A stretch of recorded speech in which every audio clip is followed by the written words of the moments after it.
ধলাইয়ে ৩৪৯ নং অঙ্গনবাড়ি কেন্দ্রের উদ্বোধন করেন সাংসদ পরিমল ও বিধায়ক নিহার। ধলাই বিধানসভা কেন্দ্রের শ্যামাচরণপুর জিপির ৩৪৯ নং অঙ্গনবাড়ি কেন্দ্রের উদ্বোধন করা হয়। সাংসদ ও বিধায়কের হাত ধরে ফিতা কেটে আনুষ্ঠানিকভাবে কেন্দ্রের উদ্বোধন হয়। সোমবার জামালপুর হাই স্কুলে উদ্বোধন উপলক্ষে এক সভা অনুষ্ঠিত হয়। সভায় বক্তব্য রাখতে গিয়ে সাংসদ পরিমল শুক্লবৈদ্য বলেন, সমাজের যে সম্পদ তারা এই কেন্দ্র থেকে যাত্রা শুরু করে, তাই এখানে যাতে সঠিক পরিচর্যা হয় সেদিকে লক্ষ্য রাখতে হবে। শৈশবে যদি ভালো সংস্কারের সাথে শিক্ষা গ্রহণ করতে পারে। এছাড়া বক্তব্য রাখেন বিধায়ক নিহার রঞ্জন দাস। তিনি বলেন, একটা শিশু শুধু ভবিষ্যৎ নয়, আমাদের সম্পদ। এই সম্পদকে সঠিকভাবে গড়ে তুলতে সরকারের এই বিশেষ প্রয়াস। সভায় স্বাগত বক্তব্য রাখেন বিভাগীয় আধিকারিক সিদ্ধার্থ ভট্টাচার্য। বক্তব্য রাখেন সিডিপিও নবভূষণ শর্মা প্রমুখ। উপস্থিত ছিলেন জেলা বিজেপির সদস্য ভূষণ পাল ও শীতাংশু দাস, মন্ডল সভাপতি সঞ্জয় কৈরি, প্রাক্তন মন্ডল সভাপতি প্রভাস বরভূয়া ও বিধানচন্দ্র পাল প্রমুখ।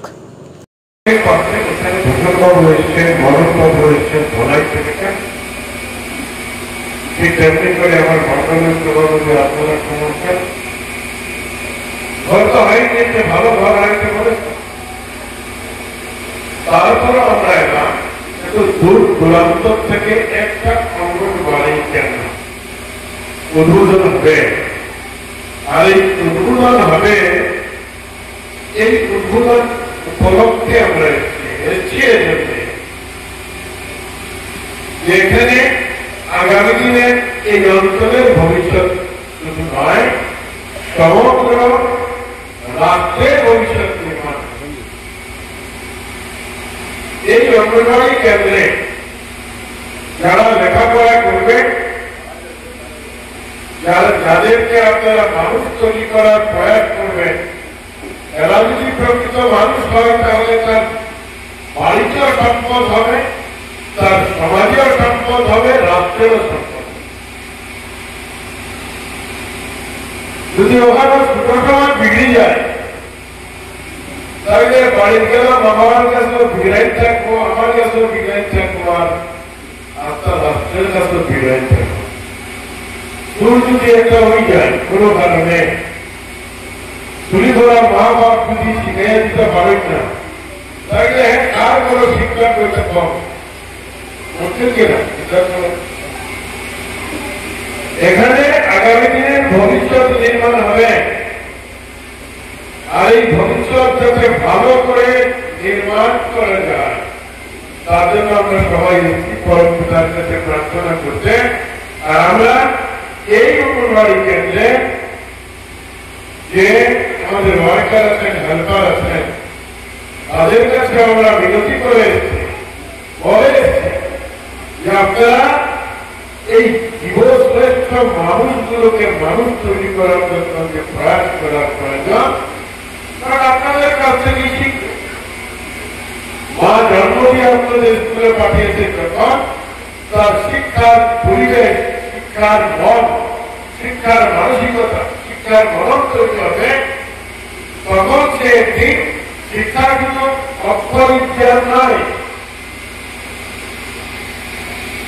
শুধু অক্ষর জ্ঞান থাকলে, শুধু বড় বড় কবিতা লিখলে, গল্প লিখলে, আইনের কথা লিখলে শুধু বা ডাক্তারের প্রেসক্রিপশন দিলে শুধু শিক্ষিত হয় না। সরকার 25 লক্ষ টাকা দিয়েছে।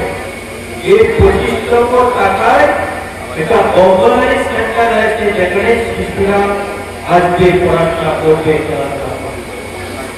আগে তো এরকম ছিল না, ছোট্ট একটা ঘর ছিল।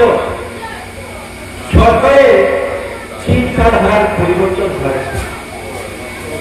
আগে সরকারের এক ধরনের চিন্তা ছিল, আজকের দিনে সরকারের চিন্তার পরিবর্তন হয়েছে।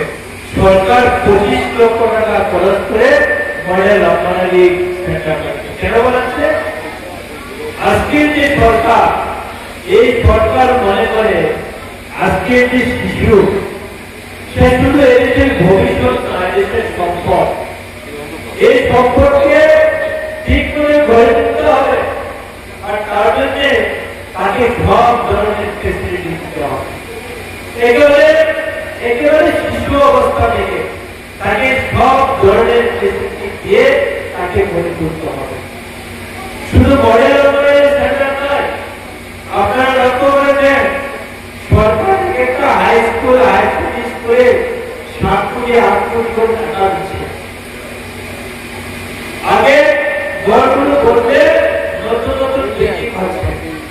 আমরা যখন ছোট ছিলাম আমরা লক্ষ্য করেছি গ্রামের সবচেয়ে বাজে যে ঘরটা ছিল, যে সবচেয়ে ভাঙা যে ঘরটা ছিল সেটা স্কুল ঘর ছিল। আর আজকের দিনে বিল্ডিং হচ্ছে, এটা সরকারের ঠিকাদার বলে হচ্ছে।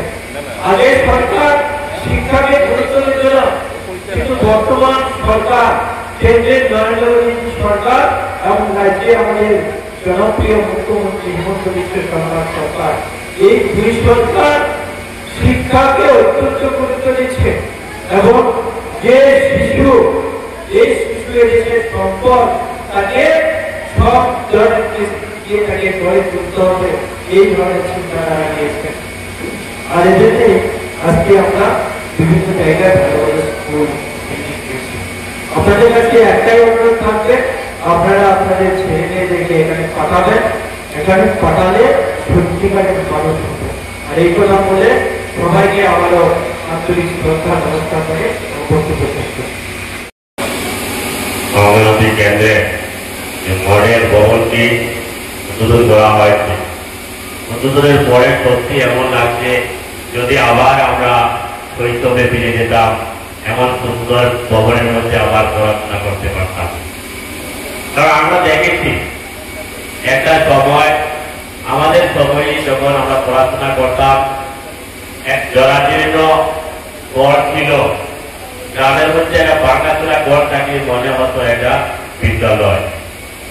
আর আজকের দিনে কেন্দ্র সরকার এবং রাজ্য সরকারের বিশেষ উদ্যোগে গ্রামের মধ্যে সবচেয়ে সুন্দর যে ভবনটা থাকে সেটা হলো বিদ্যালয়। কল্পনা করা যায় না যে অঙ্গনওয়াড়ি ভবন এত সুন্দর হবে। আমাদের বাড়ি বড় এমন সুন্দর থাকে না। সরকার উদ্যোগ নিয়েছে প্রত্যেকটা বিভাগে কিভাবে উন্নয়ন করা যায়, তার সঙ্গে সঙ্গে শিক্ষার বিকাশের জন্য কেন্দ্র সরকার, রাজ্য সরকার অনবরত কাজ করে যাচ্ছেন এবং এই অঞ্চলে সামগ্রিক উন্নয়নের জন্য আমাদের সাংসদ আমাদের পরিমল শুক্লবৈদ্য মহাশয়, আমাদের বিধায়ক নিহার রঞ্জন দাস মহাশয় অবিরত কাজ করে যাচ্ছেন। যার বছর আমি বলবো এই ধলাই সমষ্টি এটা প্রগতিশীল সমষ্টি, এটা উন্নত সমষ্টি। এই অঞ্চলের প্রত্যেক অঞ্চলে যেভাবে শিক্ষার মূল ফাউন্ডেশন, এটা মূল ভিত্তি যদি মজবুত না হয়, যতই উপরে উঠুক না কেন সেই একবার শিক্ষার চূড়ায় গিয়ে বসে গেলেও সে দুর্বল হবে। আমাদের ভিত্তিটা মজবুত হতে হবে। তার জন্য সরকার ব্যবস্থা করছে, সেই ব্যবস্থার সুযোগটা আমরা নিতে হবে। আমরা অনেক সময় দেখেছি, বিশেষ করে আগের সময় আমরা দেখেছি অনেকগুলা অঙ্গনওয়াড়ি সেন্টার ছিল, সাধারণত সেন্টার ছিল, ভালো করে ক্লাসই হয় না। অনেকগুলো সেন্টার কোন ভবন নেই, কারো বারান্দায় বা কোন ক্লাব করে এইভাবে ক্লাস করতে হয়। কিন্তু আজকের দিনে এভাবে সুন্দর সুন্দর ভবন হচ্ছে, যাতে আমরা সঠিকভাবে শিক্ষা দান করি এবং গার্জেন যারা আছে আমরা যাতে ছাত্র ছাত্রীদেরকে আমরা সময় মতো বিদ্যালয়ে পাঠাই।